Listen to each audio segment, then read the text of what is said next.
This is St. Albans, Part 2. This is Take 3! I always feel like we shouldn't say it. No, it's fine. This is Take 3 of the St. Albans video. Third time's the charm. This is the third time the charm. We have tried to record this twice before. I'll put those clips in.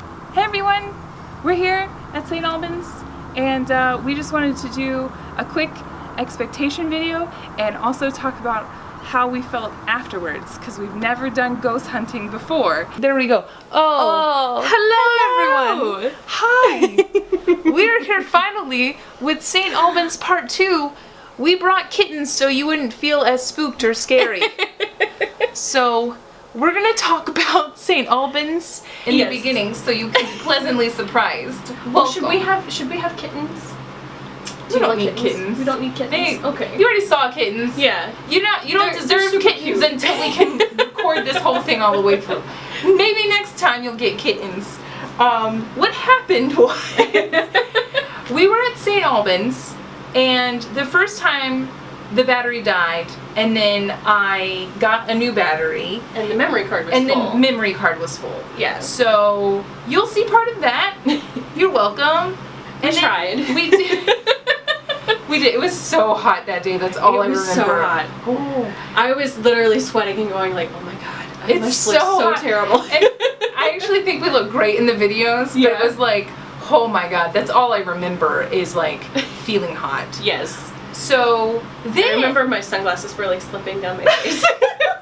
just like it was slowly just slick sliding with down. sweat. It was gross. It was. Oh god, I felt so gross that day. Oh yeah. So then the second time you'll get to see is in Cricket's gorgeous living room, Aww. surrounded by a palace of pillows, if you will. I have a problem. There's no problem. I love the pillows.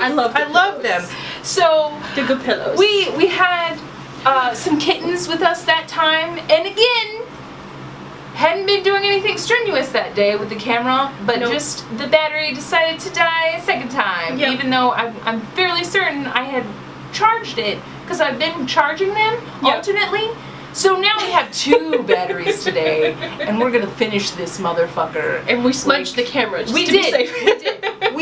Well, not smudge, smoke cleanse. We smoke cleansed it with sage. Yes. And it's been working marvelously today. It's been working great. So, please don't fuck with my camera today. So, today we're gonna talk about St. Albans. I think we've already mentioned, like, in the past couple of clips, I'll put the things that are relevant in. But we talked about the people that we met. They were all really cool. I think we explained. I just want to say, first, let's review what were our expectations, and what did they amount to? Were they surpassed, or were they pretty much on par? So this is Cricket. She's here again. And what were your expectations coming to this? Because all 3 of us are virgins, right, Joe? Yeah, ghost virgins. they popped our ghost cherry. So I'm not sure I really came into this with a lot of expectations. I came into it very open because like you said, I've never done anything like this before. Yeah. So, I think everybody at this point has sort of watched some sort of ghost hunting show at one point or another. Yeah, except for Joe. Except for Joe. But, I kind of was familiar with a lot of the techniques and the technology and things like that.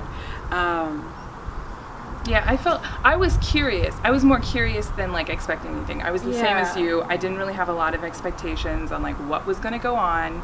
I was just like, are they going to give us equipment? What is going to go on? Like, are we just going off on our own and just investigating by ourselves? Yeah. And so that's why I didn't want to invest any money into like equipment in case they gave us some. Mm-hmm. And then I also don't know what works and what doesn't work. So this was a nice like experience, I think. Can you tell the viewers about what we invested in equipment anyway? What we invested in equipment anyway? Yeah. What do you mean? We had to get some equipment. Define equipment. I mean, you brought me along. That's true. But she wasn't. She's just Does that count as rental. objectification if This you called is just yourself a equipment? rental? I mean, I was kind of like the barometer. Yeah. Yeah, it's true. You So- are a little spirit barometer, but A little No, we didn't have the foresight to bring flashlights. Oh, So true. we had to invest $7.50 in Plus tax. flashlights Plus tax. So, We went, thank you, Dollar General. pro tip for any newbie ghost hunter wannabes out there: bring some flashlights. Flashlights. Those are the Yeah. one things that Everyone expects you to have your own flashlight. Also, it would have been a really good idea to have some spare batteries, because I've Yeah. heard that that's a big thing. Is a lot of times batteries will just go dead for no reason. Yep. Yep. So, and it's like you leave the property and everything's fine. Yeah. So that's kind of inexplicable. We didn't run into that. Really. No, we didn't run into It was a very short period of time. Yeah. It was like 4 or 5 hours. Yeah, Yeah. it was so. That's like okay, not a long ghost hunt, apparently. That's, yeah, apparently. Yeah. So let's talk about St. Albans. It's been Yeah. so many weeks. It has. It has. I We have both been very busy with a lot of We stuff. have, and we've been doing a lot of different things. Yeah. But I will say, okay, so I am of the mind where something that really sticks with you week after week, like the things that you remember from an event, those are like the strongest impressions that you get, Yeah. right? So St. Albans overall was pretty cool. I think it was a great first experience for us as like people that were going in trying to find ghosts or investigate ghosts. Yeah. I think it was like a good first experience because there was a think lot so, of too. people that had experience there. Yes. They were amazing. I don't remember anyone's name anymore. Brandy Green? I Brandy don't know. That Green. was her. That might be her name. She was nice. And then the booths. I think it was Chris and Rachel. Yes. Okay. Yeah. Yes. Christopher Booth and Rachel Booth. I remember them. Yes. There were the Tennessee Wraith Chasers. Yes. Well, only 2 of them. But Yes. yeah, Only 2 of them. There's 4 of them, but the only 2 came. Yeah. That's all we could afford. Because we funded this ourselves entirely on our own. And then I think there was another guy, tall guy, had a bald head. Yeah. Yeah. Tall, bald guy. Was his Tall, name bald guy. Steve? I don't know. Or I Does don't it look remember. like I know? I don't know. I don't remember. So the things that I remember are like the experiences we had, or like when you were feeling weird, or like when something interesting happened. And I thought they were cool. Yeah. I thought, okay, to just give you a couple of things that I remember off the top of my head.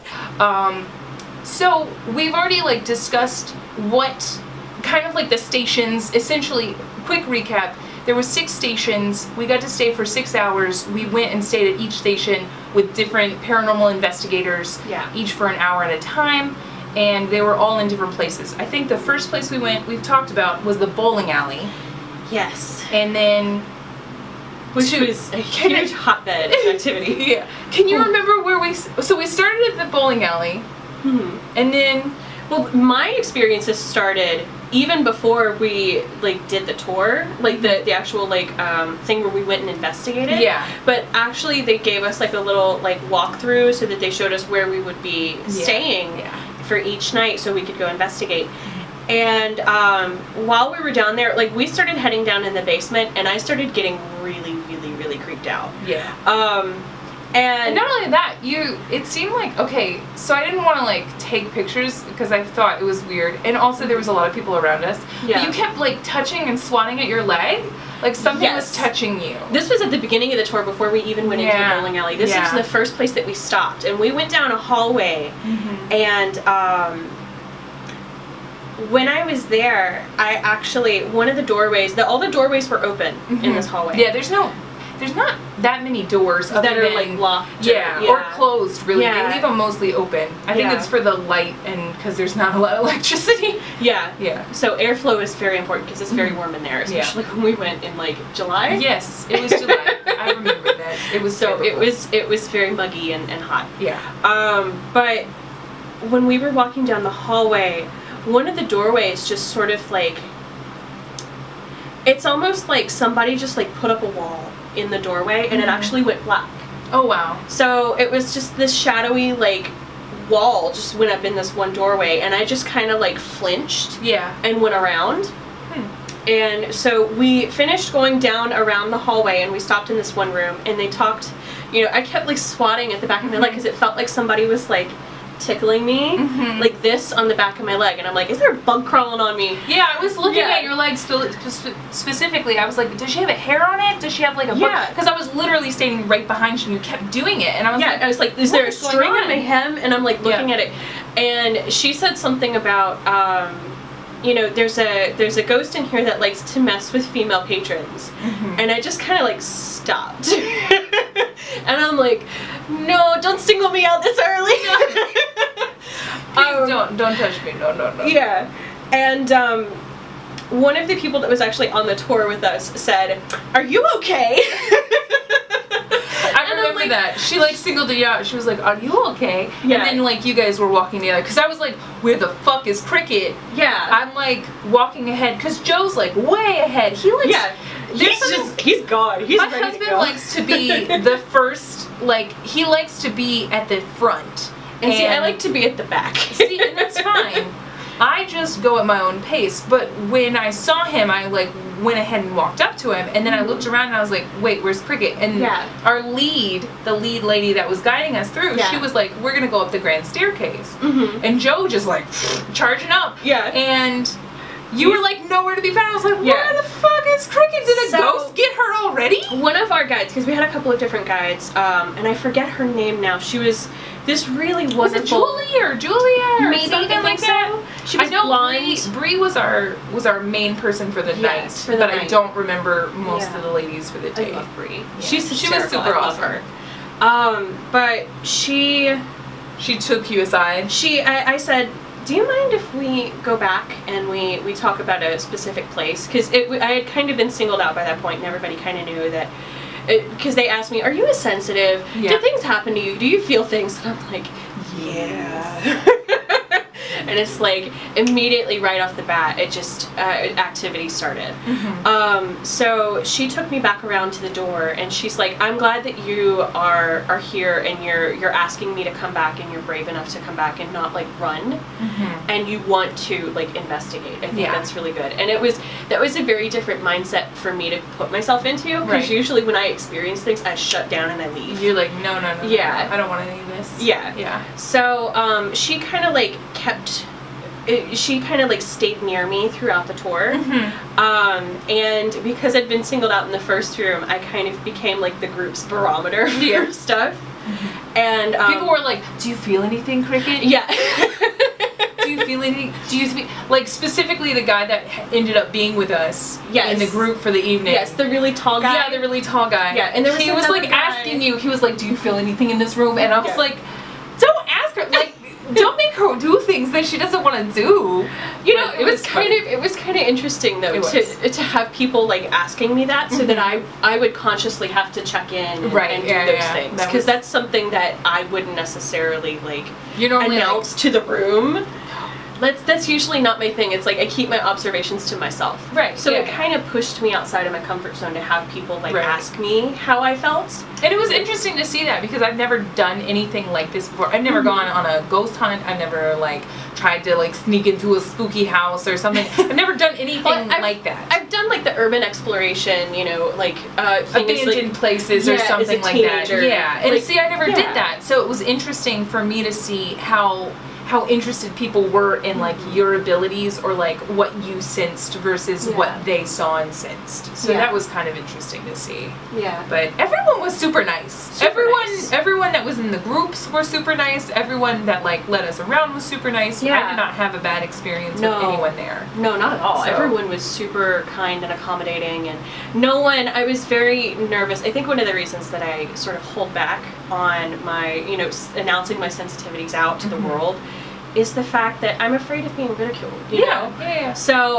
or being told that I'm a liar or something like that. And it's like, I honestly... First off, what would you have to lie about? Like, what are you... Like, what do I have to gain? What is there? You're gonna there have been so many times in my life where I've wished this away. Yeah.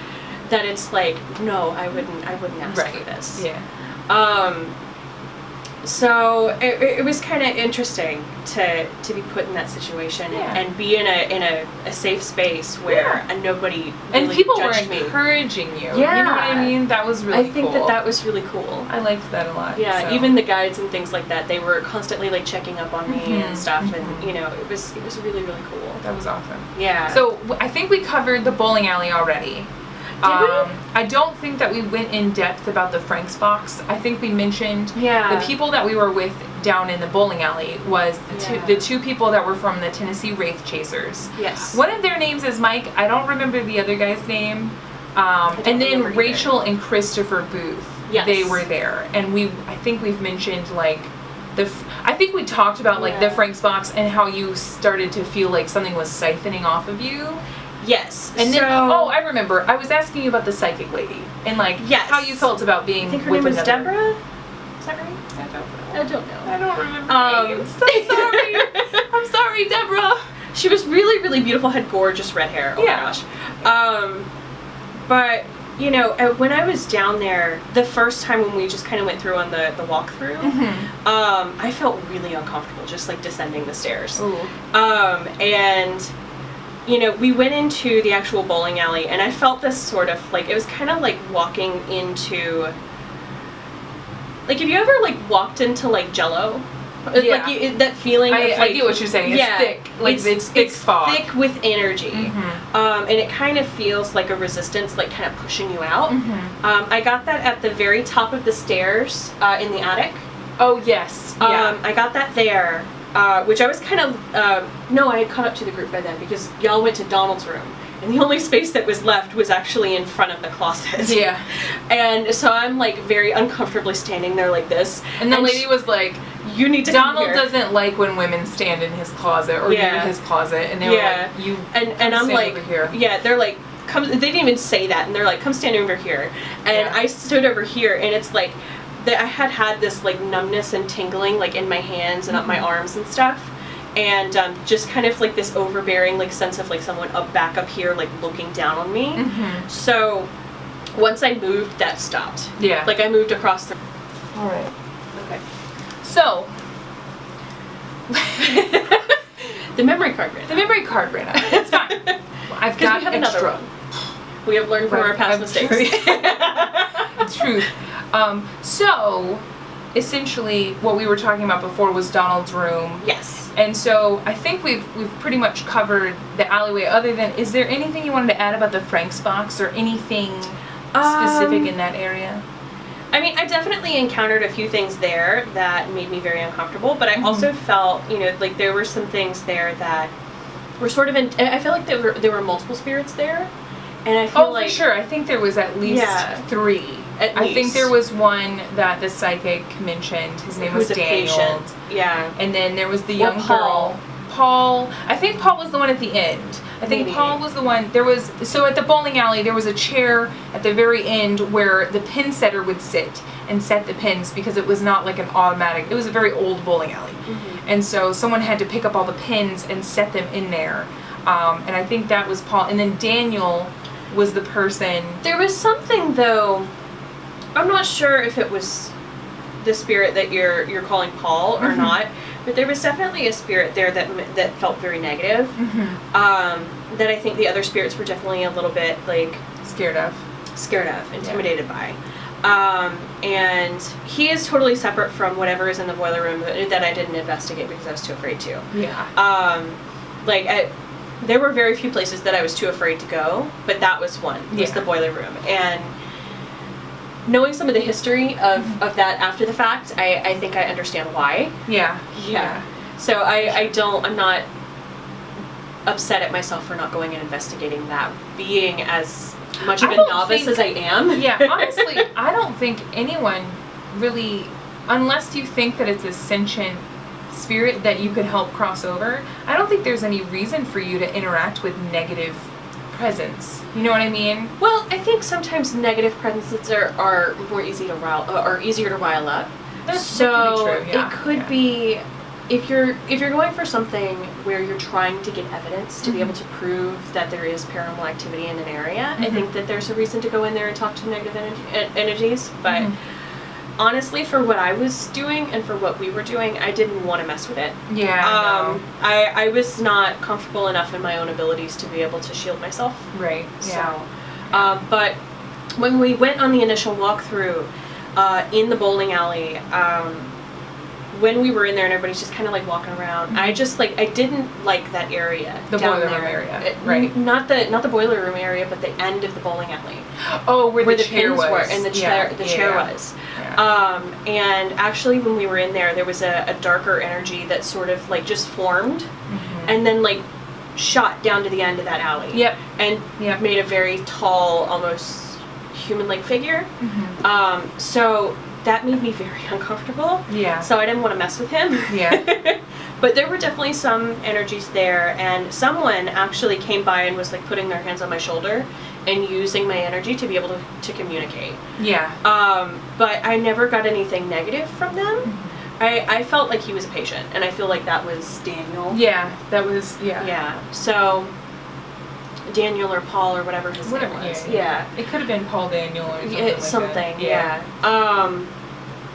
But and then Allie, I got her a little bit at the very beginning. There was a spirit that resides there. Her name is Allie, spelled Allie, not Allie like the bowling alley. Yeah. So that was confusing for them at first, but it was Allie, and like the psychic brought a little doll down there. Actually, I think the doll stays there all the time. Does it stay there all the time? Yeah. Really? Okay. Yeah. But yeah, they have a little doll down there for her, and Yeah. I was like, that's nice. Yeah, and she's very sweet. And she said a couple of things about why she was down there. I didn't necessarily pick up on that. Yeah. So it was her observation, but she kind of thinks that that's where she got to spend a lot of time with her mom, which was kind of infrequent. And some of her happiest memories were down there, so she stays down there, even though there's this negative energy that sort of hangs over the area. She probably doesn't care. She's probably like, this is where I enjoyed. You know how kids don't pick up on everything. Not necessarily. Kids, the kids that I've interacted with have also been very sensitive. So I think that some kids are very, very sensitive, and they just tend to, pick up on things, and then they think they sort of lose that as they get older. That makes sense. But especially when, they kind of go through some of the ridicule and stuff that I've faced where people tell them that they're just like, I'm not going to deal with this anymore. I'm just going to ignore it. Yeah. Yeah. So I think that sometimes they definitely like shut it off. Yeah. So then we went from the bowling alley to the attic. I think that's where we went next, was the attic. Yes, for sure. And then you did not like the stairs or near the stairs at all on the walkthrough or Correct. when we went up. Correct. You were and like, actually, no. there was a hallway that was actually below the attic that, because you went directly up to the attic, right? Yes? I think you did. I don't know. I I didn't linger, if that's what you're asking. Because I remember the tour guide, what was her name? Bree. Bree. Yeah. I knew that there was like an IE sound. She actually took us down to some of the areas where some of the patients were, some of the rooms. Yep. On, I think it was the second floor. And when we were down there, we actually experienced total darkness. And when we were down there, we actually saw shadows and figures and stuff kind of moving in the hallway, which was really cool. I kind of got the impression that they weren't sentient. It was sort of residual from like doctors and nurses and stuff going through the hallways. Yeah. There were a couple of patients who were down there who kind of spooked me. Yeah. There was one who was down at the very end of the hallway when we were going down there, and I kind of saw him poke his head out from behind the room. I think he was in a rocking chair, and he kind of like leaned out and kind of like looked at us, and I said, "Hey, how's it going?" I said, "We're just checking things out." And he was satisfied with that. We didn't really see him again. I could kind of feel him there, but he was just... I think most of the presences that people feel at St. Albans are positive. Yeah. And they're just inquisitive and want to know, like, what's going on. Yeah. I don't think... There's very few... I think the main negative ones were probably near the boiler room. The one at the... Apparently, the thing that she was feeling is there's a negative energy in the attic that lingers near the stairwell because the front room was apparently where there was, now the attic was typically for women, Yes. but there was a male nurse that was very authoritative, and I don't think that he was very nice to the patients. Yeah. Because a lot of them were either insane or it was just hard to deal with them. Yeah. And so over time his residual energy or whatever was just there. Became a little bit, it's just intimidating. I Yeah. didn't feel like he wanted to do us any harm, but he Right. didn't want us there. He wanted us out. He's frustrated. He just Yeah. wants to get his work done. Yeah. Yeah. And we were getting in his way. Yeah. And then there was another one that was kind of one of the scarier experiences for me because it spooked me. When we were walking back, there's a series of, open doors along the hallway.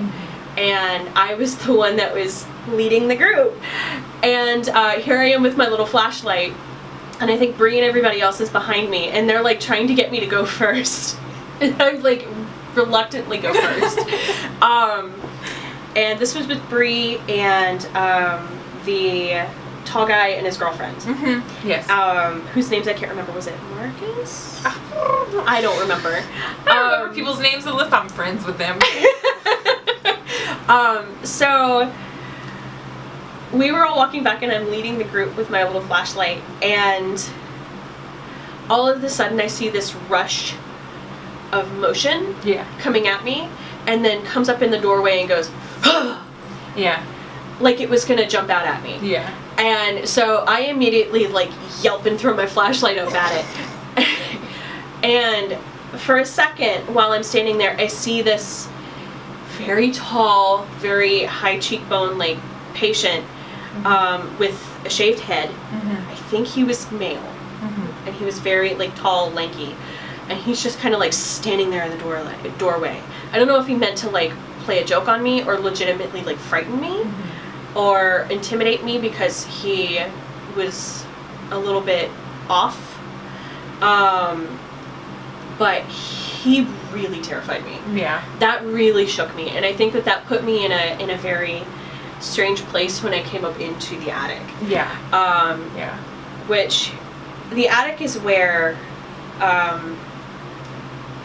one of the most Intense experiences for me happened, which was in Rebecca's room.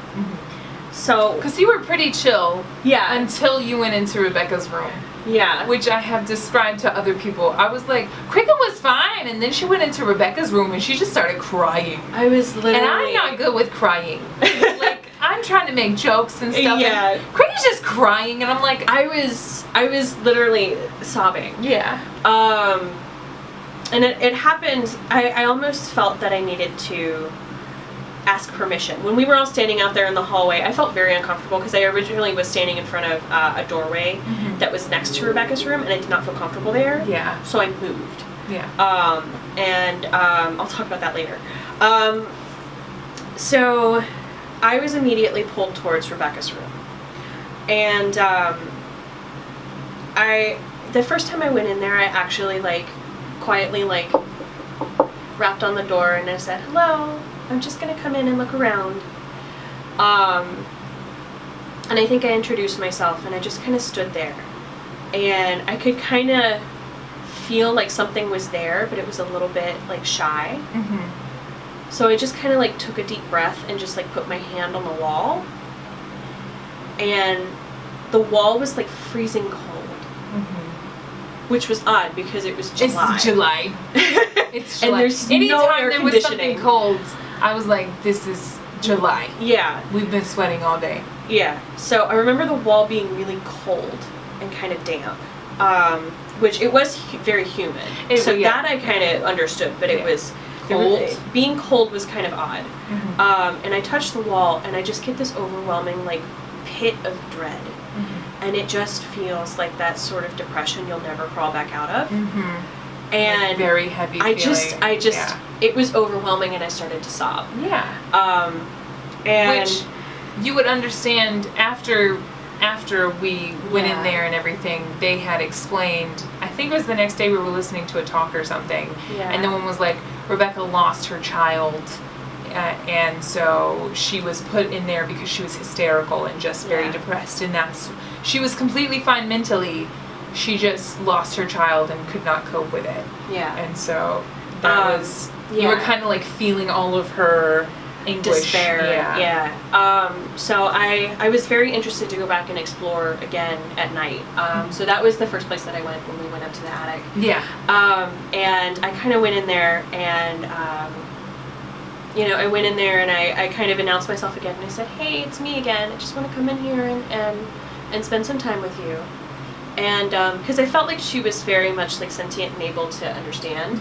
So this was her space and I was in. Okay, so I definitely wanted to. Our SD card ran out again, so It's fine. Wait, you have so much content to look forward to. So I definitely wanted to make sure that Rebecca was okay with me being in there because she had so much of her own agency taken away from her in the past. For sure. That I definitely identify with that. So I wanted to make sure that it was okay with her, which I think is why she was so open to me. For sure. So I went in and investigated again that night and touched the wall. And immediately, the wall was cold, and I immediately began to cry again. And Brittany and Joe came in, and then Brittany promptly left because she's like, oh no, crying people. I'm not good with crying people. I'm just not. Like, it's not like you make me uncomfortable because you're crying. It's just like, You don't know what to do. if it's not good crying, I'm like, oh, Yeah. yay. Bad crying, I'm like, do you want me to make a joke? Or, like, what can I do to make you stop doing this or Right. feeling this way? Even though sometimes sad cries are healthy.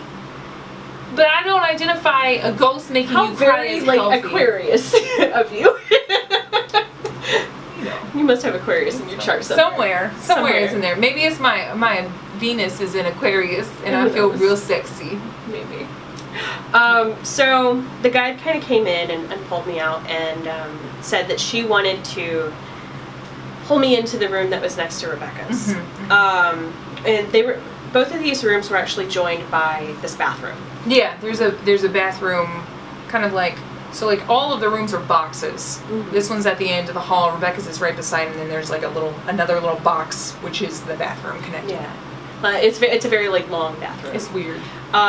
So Brittany had already kind of gone in there and filmed a little bit, and you were really creeped out with the rocking chair. There's a rocking chair in there, and then they made fun of me because they were like, none of this furniture is from like back then, because this place is over 100 years old, and they're like, this furniture was just like put in here in like the 80s or 90s. It's not haunted. And I was like, I don't fucking care. That's a rocking chair. That's a creepy ass bitch. And so I go in and immediately think about it. I mean, our guides bring in, all of these different things, the meters, Bree's teddy bear. Yes, Bree has a little teddy bear that you can. It asks questions. And then the ghost can send out one sort of energy or another, and so it turns either green for yes, red for no. Yeah. And then so there's a that was pressure sensor, so it'll go off if anything touches it. And then there's also a temperature gauge as well. So if there's any change in temperature, it will alert you. Yeah.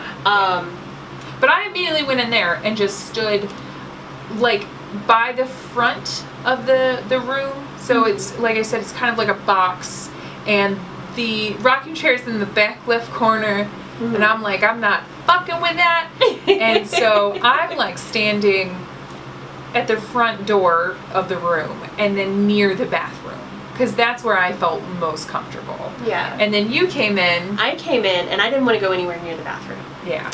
And, so I actually went and stood over by the rocking chair. Yeah.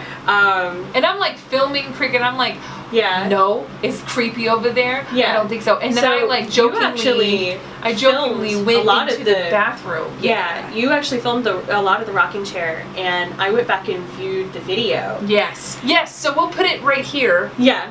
What we saw was, and Cricket told me about it, it's a little orb or something is That's right there. actually right near the rocking chair. It's right near the rocking chair. So we where can I put was a little like, circle no. over it or something. Yeah. I'll slow it down and you can see it. I think you're more sensitive than you think you are. Bitch, it's just rocking chairs freak me out. What if it starts moving by itself? Like, no. That's what we really want. But then, We wanna no, get that that's on not film. what we really want. I want to get that on film, though. When other people are filming, you can get that. Okay, Like, fair. when Joe's filming and Yes. I'm in a different room, maybe some spooky shit can go down over there, and then I'll be like, oh, that was really cool what you guys saw. I'll check it out on the camera later, afterwards. We're not in here. But I was like, I'm not going near the rocking chair, and then I go into the bathroom, and Craig is like, no. Yeah. And I was like, it's fine. It's a lovely bathroom. So the guide kind of picks up on the fact that I'm sensing something, and she asked me, what are you feeling?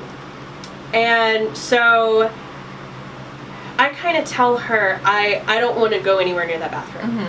I don't like it. I don't like the energy that's coming off of it. It just, like, I walked into the room and I felt, like, out of breath, and I felt this, like, pressure right here on my neck.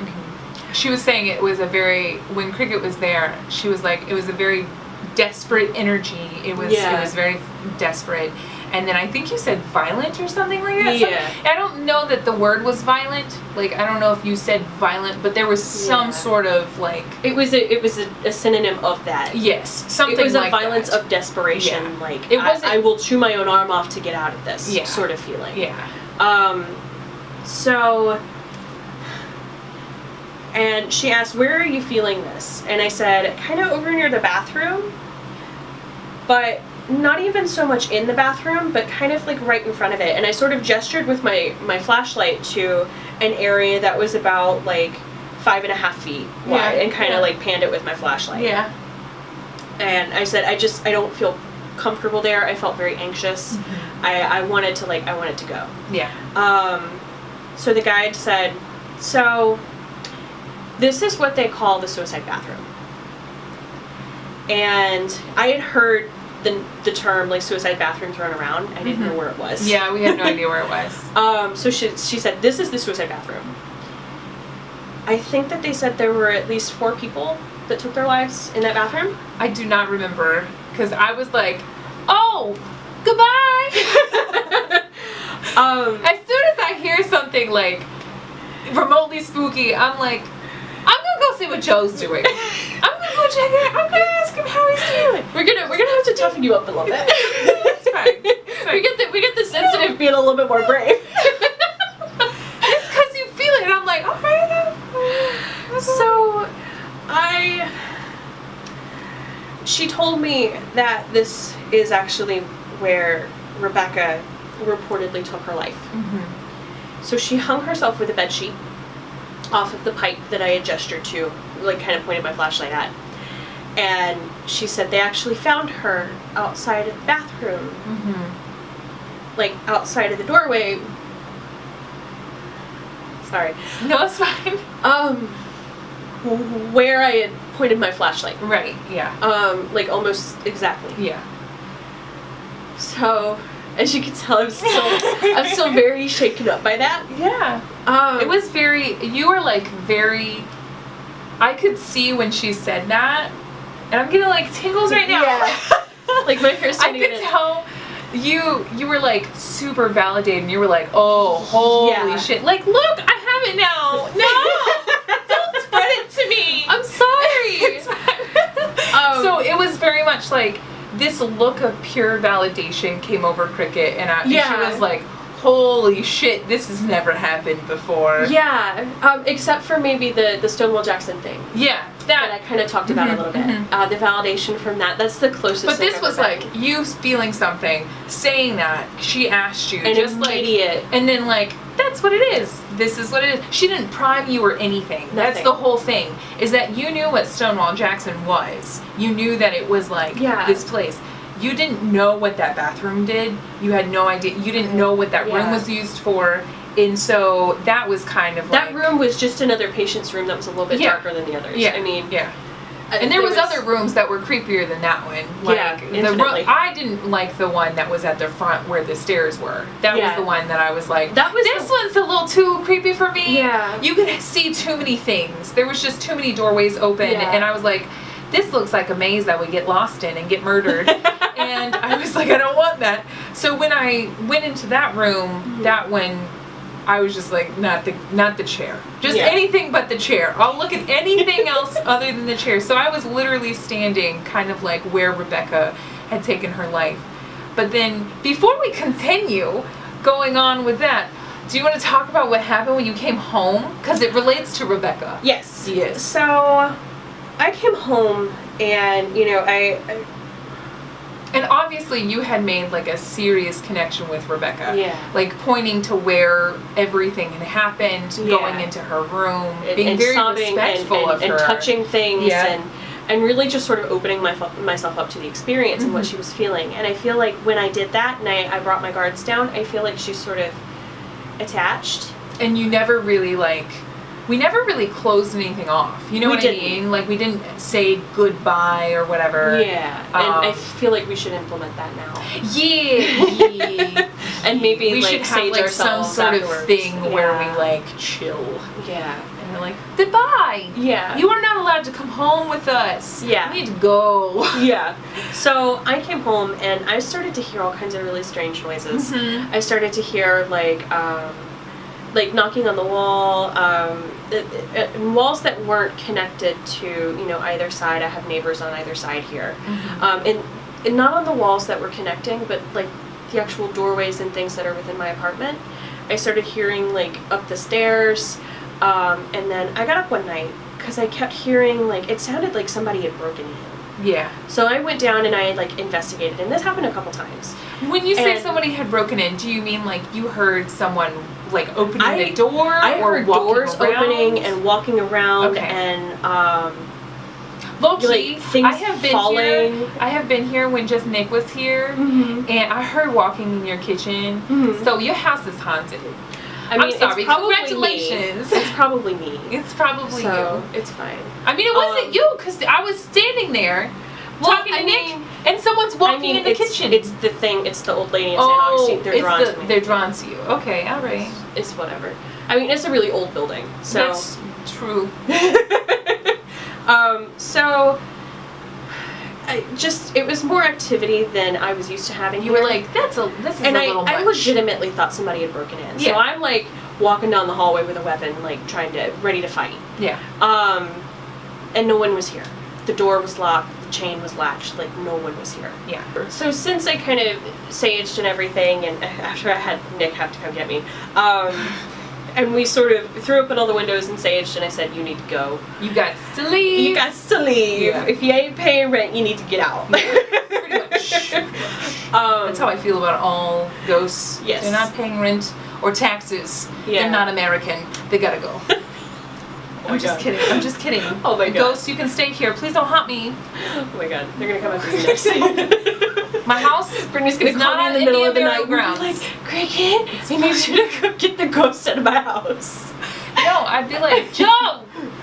I'm in the bathroom, come get me. My bathroom is like connected to my bedroom. I can see like my bedroom from the bathroom. It's completely like, no, I wouldn't be scared. I do have to close my closet door sometimes because I feel weird about it. Yeah, because it's I so think dark in my that's- closet. yeah. And I'm like, there's no monsters in there.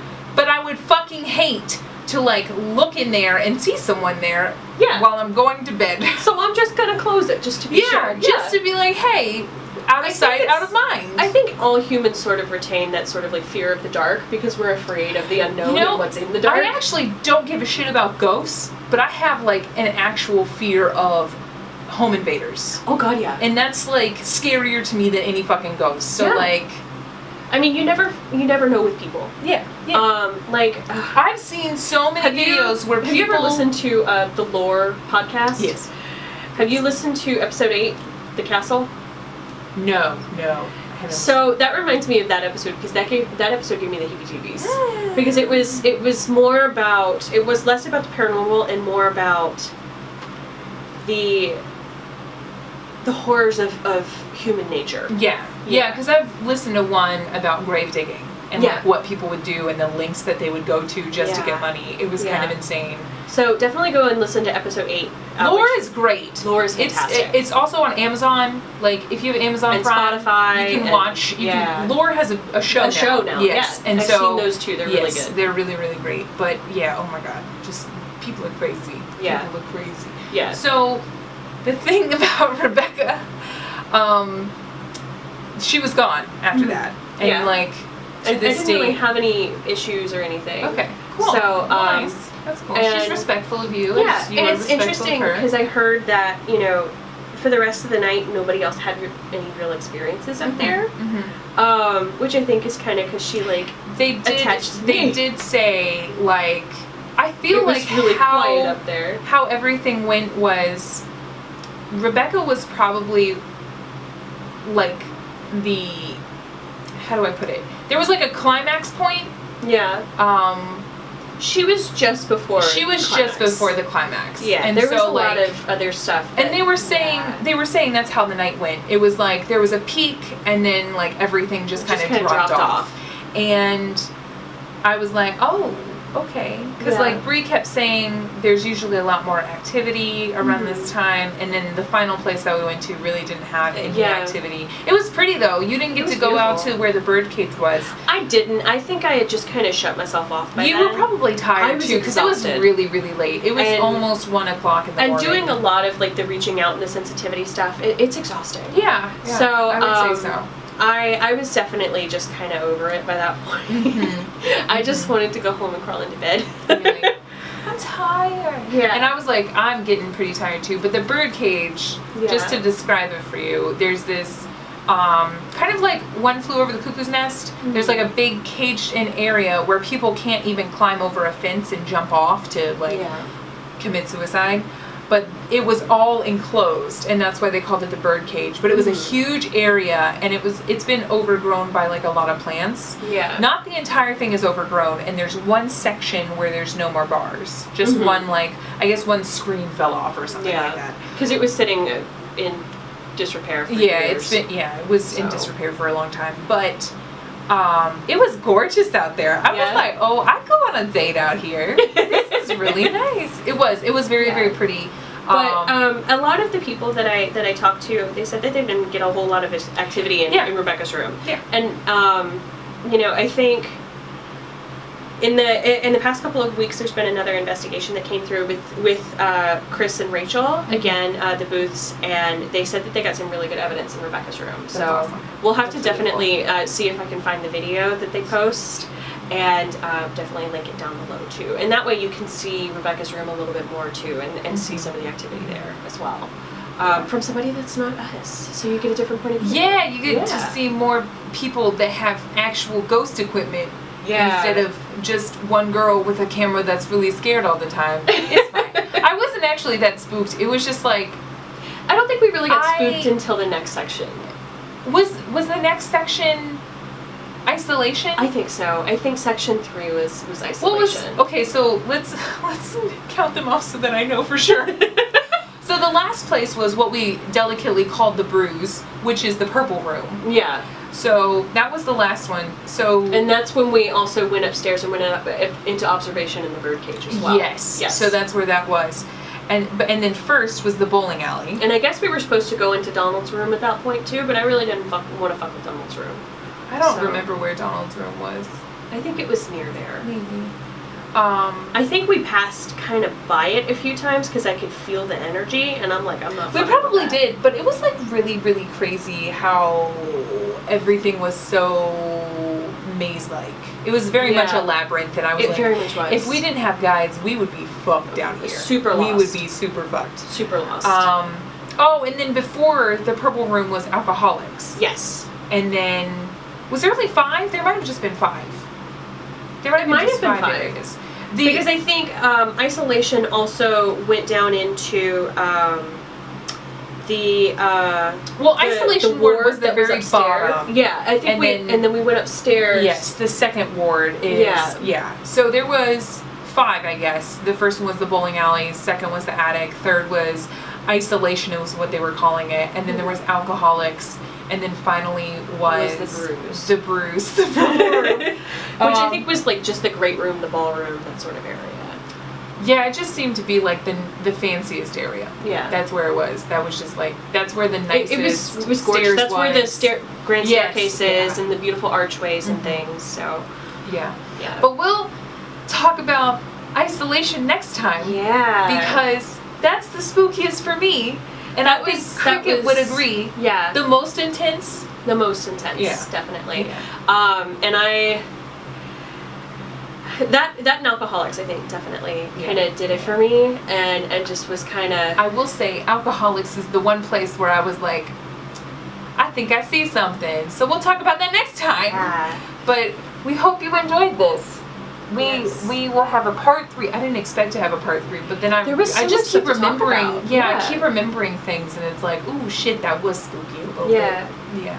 But yes, you'll get to see a really cool video next time. It's like when we were in isolation, we did some cool stuff. Cricket specifically did the cool stuff, and I was just like, this is pretty fucking crazy. I'm gonna shoot this video. Yes, I was like, I'm gonna look at the world through this lens so that it seems like a movie, so I don't have to actually experience this. Yeah. That's the best thing. When you're like a little spooked, you're like, I'm just gonna pretend it's a little movie. You know, I'm just gonna sit here and don't worry about anything. It's not real. It'll be fine. So, but we hope you enjoyed this video of St. Albans Part 2. Part 2. There will be a Part 3 in a couple weeks.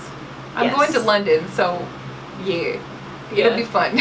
We have some really cool podcasts and stuff that are lined up for while you're gone. So that'll be super cool. Yeah. All right. Bye! Thank you so much for watching our long video about St. Albans. Again, there will be a part 3 coming up in the next couple of weeks. Thank you so much for watching. Remember to subscribe if you haven't already, and leave a like or a comment if you enjoyed this video. Thanks so much for watching. Stay spooky and magical.